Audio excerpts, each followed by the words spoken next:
Good afternoon, everyone. Welcome to today's update on COVID-19 in Alberta. With us, as always, is Dr. Deena Hinshaw, Chief Medical Officer of Health for the province. Dr. Hinshaw will provide brief remarks, and then we will open the floor to questions. Thank you, Tom, and good afternoon, everyone. Before I begin my update today, I would like to correct an error I made on Monday when answering a question about asymptomatic testing. In my answer, I said that our testing of those who have no symptoms and no known COVID exposure has yielded, on average, only 7 positive results per 1,000 people tested. The actual number is about 7 positive tests per 10,000 people tested, which again emphasizes the fact that this testing is not contributing significantly to the new cases that we are seeing. I apologize for any confusion this caused. I would also like to recognize that today is World Patient Safety Day. Patient safety is crucial to any health system, and I know that improving safety has been a priority in Alberta for years. This year's theme focuses on health worker safety, and it is a fitting one. Every day, health workers commit to keeping those in their care safe from harm. For them, this pandemic has brought new challenges, including illness, stigma, fatigue, and even the risk of severe outcomes. They have worked long hours and incredibly hard in stressful environments for months now, often while putting their own health and well-being at risk. The success we have had in limiting spread and the low number of cases seen in acute care and other settings is a testament to their commitment to patient safety. I want to take a moment to thank all the healthcare workers in Alberta for their dedication to patients and to safe, quality care. We are grateful for all the work you do and for the way that you do it. Turning to today's update, we identified 146 new cases of COVID-19 yesterday, and the provincial lab completed more than 13,000 tests. Currently, Alberta has 1,483 active cases. 41 people are currently in hospital, including 8 in intensive care. There have been no additional deaths since our last update. This pandemic has forced us to talk a lot about case numbers and data trends, but I want to remind us all that every person who contracts COVID-19 needs our support and compassion during a difficult time, and each of these numbers represents a person. This is particularly true of those behind our school numbers. As of this morning, AHS has confirmed 64 cases that were present at 48 schools while infectious. While the people behind these numbers are at a low risk of severe disease, they are finding themselves collectively subject to intense scrutiny. Please remember that these are individuals, and they are not bad people. They and others at their schools need support to navigate this time of transition that can sometimes be made worse by false assumptions about risk in these schools. Since yesterday, we have confirmed 1 new school outbreak at the Chris Ackerman School in Calgary, bringing the total number of outbreaks to 10. A reminder that we are using the term outbreak very cautiously. 2 cases are a sign that we are taking action and watching closely, but not a sign that the school is unsafe. So far, there is no evidence of transmission within schools. However, as I mentioned on Monday, we do expect that this will happen eventually. That is why we are being extra cautious in declaring outbreaks, and AHS is working closely with school authorities to ensure all close contacts are quickly isolated to limit any spread of COVID-19. Today, I also want to update you on a change we are making to improve Alberta's testing approach this winter. From a public health perspective, we are facing a significant challenge over the coming months. COVID-19 is still here and is not going anywhere. At the same time, influenza season will soon begin. This means that in addition to potentially contracting COVID-19, Albertans will have a greater chance of catching a cold or flu, which have very similar symptoms to COVID-19. More people with symptoms means that we will see more people needing to be tested. Our lab system needs to support cases of both COVID-19 and influenza. Winter also means that we will be spending more time indoors, and COVID-19 is a virus that spreads easily through close contact, especially indoors. More time indoors increases the risks of exposure, which also increases the need for us to increase access to quick and timely testing. What's more, COVID-19 testing will remain crucial to supporting a safe school year and keeping Alberta's economy open throughout the winter. The result is that we and every other province in Canada must prepare for a surging demand for tests this winter. We must prioritize our testing, especially as we prepare for the flu season, to ensure that testing is scheduled and results are returned as quickly as possible. I am tremendously proud of our lab system and the remarkable health professionals who work in it. On May 29th, Alberta became the first province in Canada to offer widespread voluntary asymptomatic testing to any Albertan. As you may recall, when we expanded this testing, I was clear that this broad eligibility was to enable population surveillance to understand more about COVID trends in the general Alberta population, not for individual case finding. I want to thank everyone who participated in the asymptomatic testing program in the recent months. This testing has given us a far better understanding of how COVID-19 is and isn't spread. We have conducted more than 233,000 voluntary asymptomatic tests since May 29th. This is a tremendous number. These are tests on people without symptoms and without known COVID exposure. Of these 233,000 tests, only about 7 per 10,000 tests have come back positive. This means that it is very rare to find cases in those without symptoms and without known exposure. And this testing is not driving the new cases that we are seeing. The asymptomatic testing program has also helped our labs prepare for the high volumes of testing we will need in the months ahead. We processed a large volume of tests this summer, which has helped stress test our system and identify places where we need to improve. Now we are acting on these lessons learned. Today I am announcing a shift to a more targeted approach to COVID testing in Alberta. We will continue testing any Albertan with symptoms, while targeting asymptomatic testing for those who most need it and where it is most likely to identify positive cases.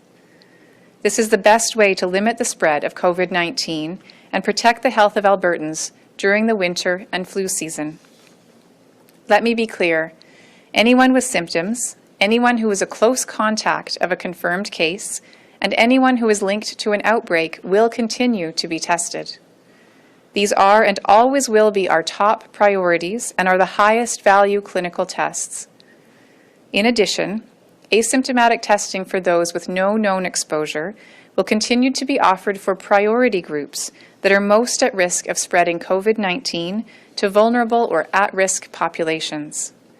This includes residents and staff in congregate settings, healthcare workers, school teachers and staff, and Albertans experiencing homelessness. Asymptomatic testing is no longer recommended for other Albertans who have no symptoms and no known exposure to COVID-19. Any Albertan who has no symptoms but has already booked a test will still be able to get tested. We also know that for some who are traveling internationally, there are requirements for a negative test. This group of people will also still be able to access testing going forward.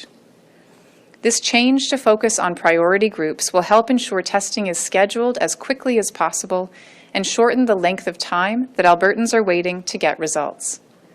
In the past, I've said that we must be nimble and keep adapting our approach based on what we learn. This shift is an example of that. We have conducted more than 233,000 asymptomatic tests and are acting on what we've learned. I know that this has been a long pandemic, but we have learned much, and today's change is part of how we are continually updating our approach to incorporate what we learn. We have clear evidence that shows where testing is most effective, and a lab system with significant capacity to identify cases and protect Albertans. We will continue to monitor the testing approach and make any additional changes that might be needed in the future. Our system is strong and getting stronger. We are all in this together, and we will get through this together. Thank you, and I'm happy to take any questions.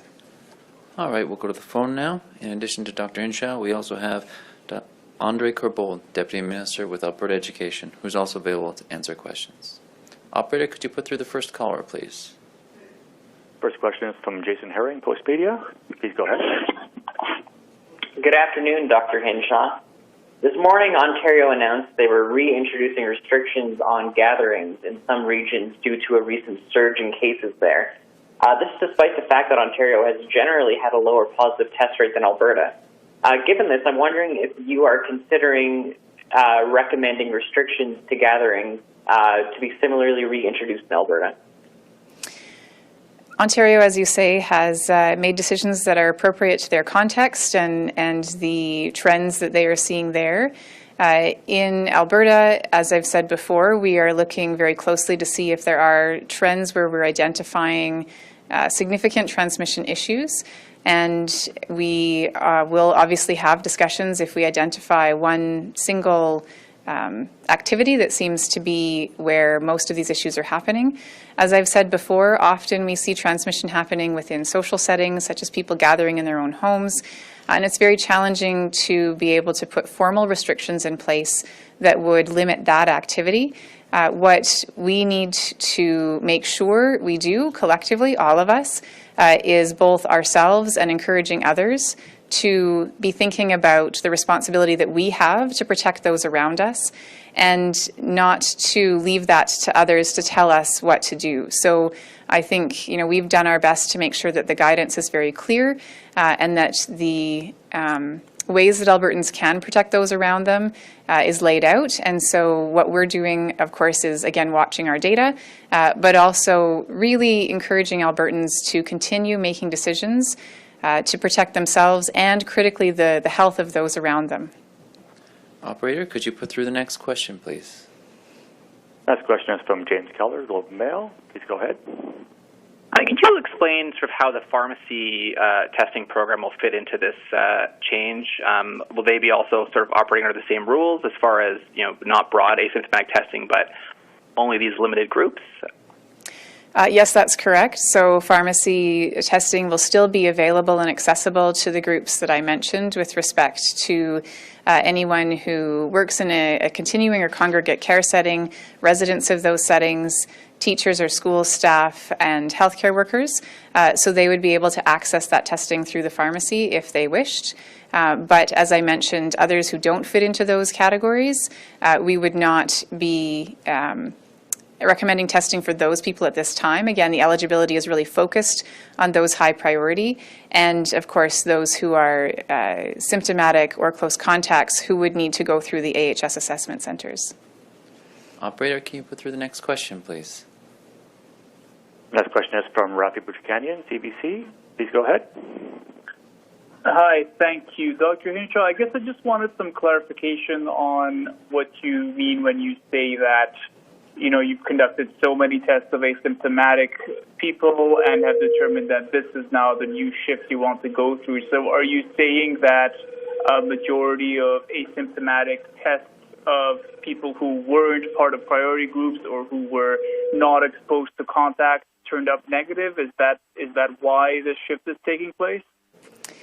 Yes, that's correct. So again, when we opened up our testing to any Albertan, whether or not they had symptoms, when I spoke about that when we first launched it, I was always clear that our highest value clinical testing is always those who have symptoms, close contacts, or outbreaks. And that's always been our number one focus.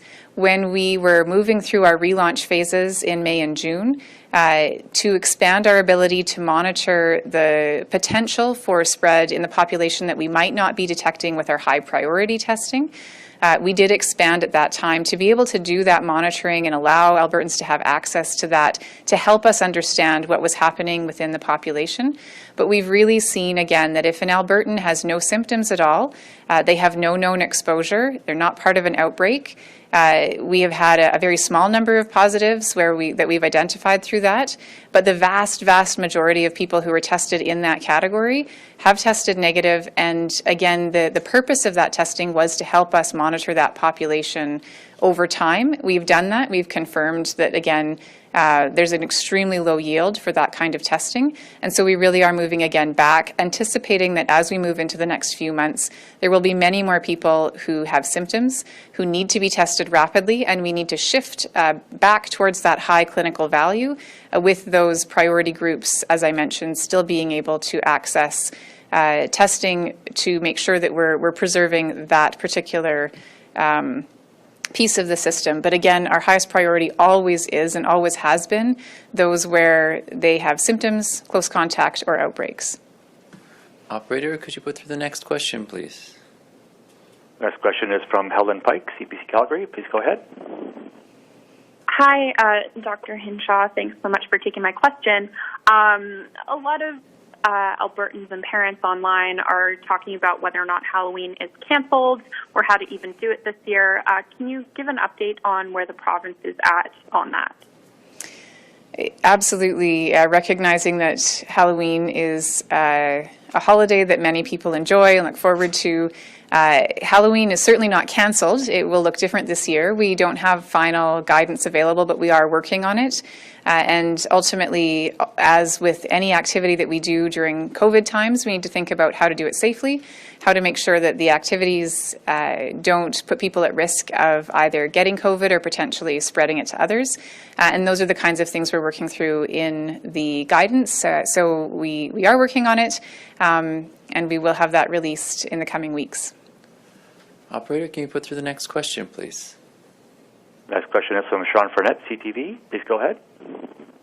Hello, Dr. Hinshaw. With the new restrictions on testing, just to be clear, are people going to be starting to have their test requests refused? For example, I know of a lot of people who have gone for tests before they're about to visit an elderly relative, for example, or if they're about to make a trip into Saskatchewan or BC, just to be safe.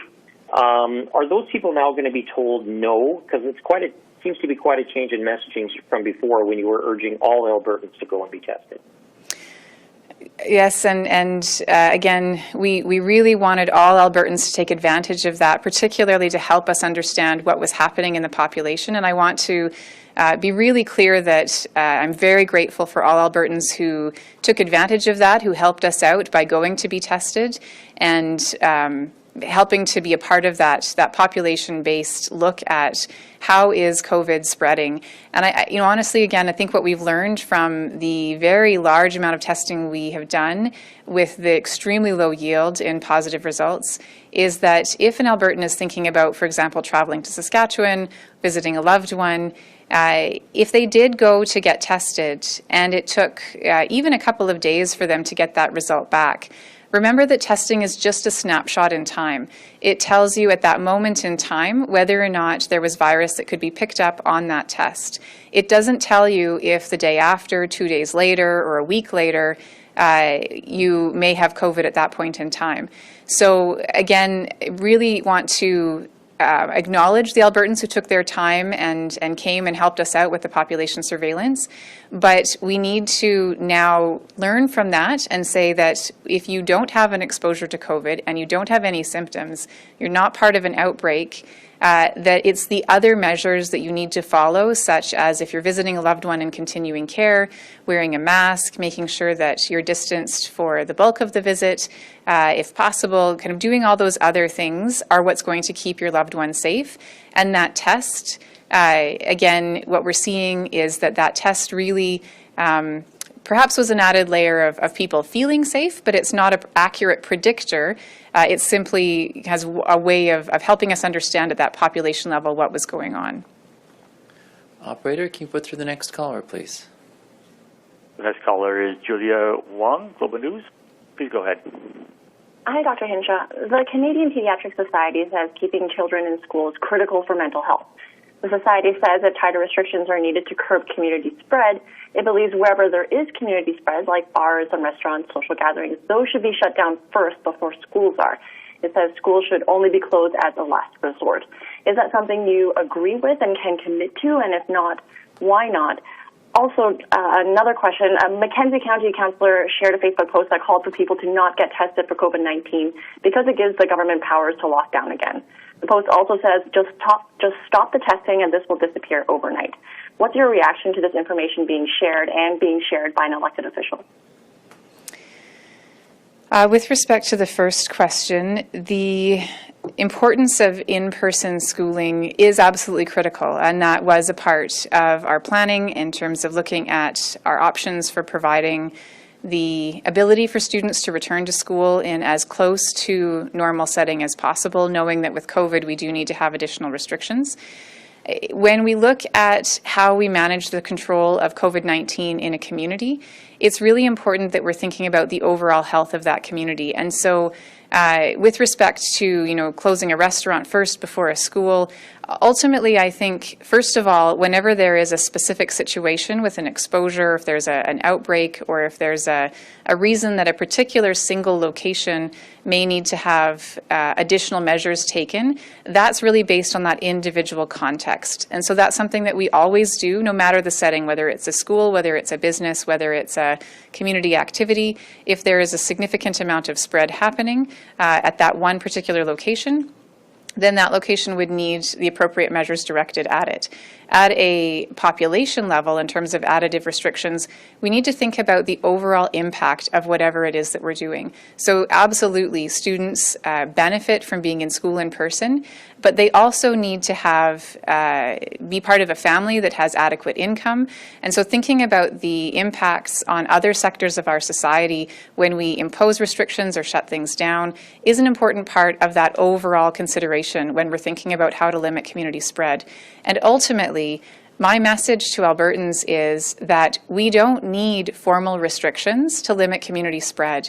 We all have the power to make sure that everything that we do contributes to lower COVID transmission, and we don't require restrictions to do that. That's something, again, that we can all contribute to.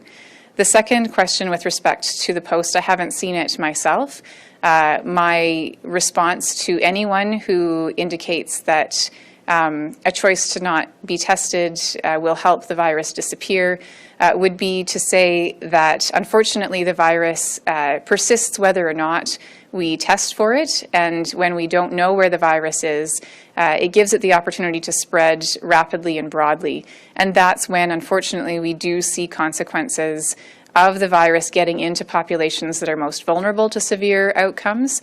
And the testing is a tool that enables us to best understand where the virus is spreading and to help those who are part of that community to know what they can do to protect themselves and their loved ones. And so I would really, again, encourage anyone who's feeling ill or who's a close contact to participate in the testing program and work with public health. Our aim is to support communities to have that overall health, both minimizing impacts of COVID as well as minimizing any impacts that restrictions may have, because we are in this for many months to come, and we need to achieve that balance. Operator, can you put through the next question, please? The next question is from Eva Ferguson, Calgary Herald. Please go ahead. Yes, thank you very much, Dr. Hinshaw. I had a question about quarantine protocols in school, and specifically why there seems to have been a change to the definition of a close contact and what would require self-isolation of students and staff. So we know that back in late August, you had said that in schools, anyone who had been within 2 meters of a case for more than 15 minutes without adequate protection would be considered a close contact and would have to self-isolate for 14 days. But this week, on Monday specifically, you said if a student comes to school while infectious with COVID, the approach is to require all of that student's classmates to stay home for 14 days. So we know that many students are in assigned seating in classrooms now, and many students would be well over 2 meters away from a positive case. So my question is, why would these students still have to quarantine and face a significant disruption to their learning as a result? One of the things that we've seen in terms of a practical response as we've been working with local public health to respond to cases that have been infectious while in school is that especially when students are perhaps with multiple different groups in a day, as may be the case with older students who are in different classes. But even with respect to students in younger grades where they may have assigned seating, but they are also out of those seats when they're perhaps out at recess or moving around at different times. And the decision was made to move towards a more conservative approach, again, for the first several weeks of our response, because what this will allow us to do, while we do have that definition of more than 15 minutes within 2 meters, what this allows us to do is to test our ability to define that when you look at not just where they're sitting in the classroom, but how other students are interacting perhaps on the playground or in other places in the school. We'll be able to evaluate with our own data how we can best identify those risks, and if it really does seem to be about where people are sitting, or if there is something that's relatively easy to target, then we will absolutely refocus back down to a smaller number of students going forward. But given our commitment to make schools as safe as possible, we wanted to make sure that we were starting out with that broader approach to be able to do that evaluation, to then be able to ease off going forward, rather than a concern that if we focused only on the classroom and we weren't looking at other places where students might be interacting, that we could potentially miss some exposures and potentially contribute to transmission within the school environment. So I know that it is frustrating. I know that it is challenging for parents to have their children home for 14 days. And as I say, we are doing this only now so we can make sure that our assessments going forward are based on the best available data within our school environments, within our school return model. All right, we've got time for 3 more questions. Operator, could you put through the next one, please? Next question is from Heather York, Global News. Please go ahead. Dr. Hinshaw, thanks for taking my question. My question was about the opioid crisis. I understand that the overdose numbers for April through June are now available and will be published shortly. I'm wondering if you've seen these numbers and if you have any concerns. Also, your thoughts on BC's move yesterday to expand access to safe drug supply, and if you think that's needed in Alberta. Thank you. So the report is being prepared, and I understand will be released in the coming week. And so at that time, once it's available, then we'll be able to speak to the trends I think we've seen across the country, certainly with the numbers in BC, that just like COVID-19 has had an impact on every other aspect of our society, it has also had an impact on individuals who may be using substances that could be contaminated with fentanyl. And so that's something, again, that once those numbers are available, that will be something we'll be able to speak more about.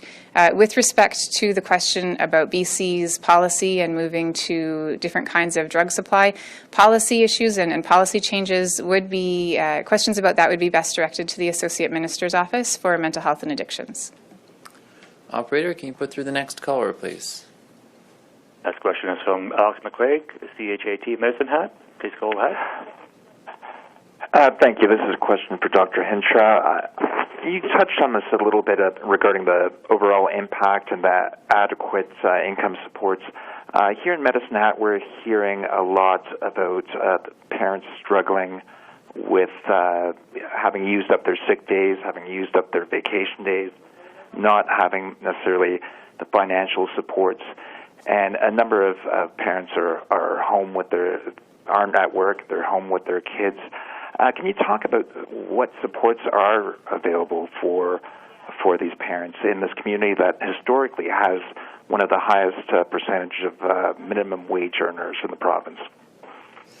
It's a really critical question, and we've certainly seen not just those who are staying home because they're parents and they may need to care for a child who's either sick or perhaps has been exposed to someone at school and is in quarantine, but also those who are themselves feeling perhaps mildly ill and knowing that there may be a difference between do they go to work while mildly ill and end up earning money so they can pay their bills, or do they stay home with no income, especially if they're feeling only very mild symptoms. And that is something that I have raised nationally with respect to the income support programs that are available, and I'm talking to my colleagues about how we can collectively bring forward the concern about the fact that unless we're able to support individuals who need to stay home, either when they themselves are ill or if a child is ill, unless we can do that successfully, we will not be able to prevent COVID-19 from spreading. With respect to specific programs, that's something that we'll have to direct to, I think, another ministry or perhaps to available resources online with the federal government. But it is absolutely a concern that I have, and again, something that my colleagues and I have been discussing. Alex, we can ask the appropriate branch of the government to get back in touch with you. Operator, could you put through our final question, please? The final question is from Brittany Gervais, St. Albert Gazette. Please go ahead. Hi, Dr. Hinshaw. Thank you for taking my question. We've heard some details around the province's plan to handle the influenza season. We've heard that they've ordered more doses of the vaccine and some details on administration. I'm just wondering if you could provide any more information on the province's plan to handle this upcoming flu season, especially if we see a surge in cases and additional stress on our healthcare system. Yes, an important question, and we are working in multiple ways to prepare. So as you mentioned, we have ordered extra vaccines so that if we, like other countries, see an additional demand for vaccine, there will be enough available for all those who wish to receive it.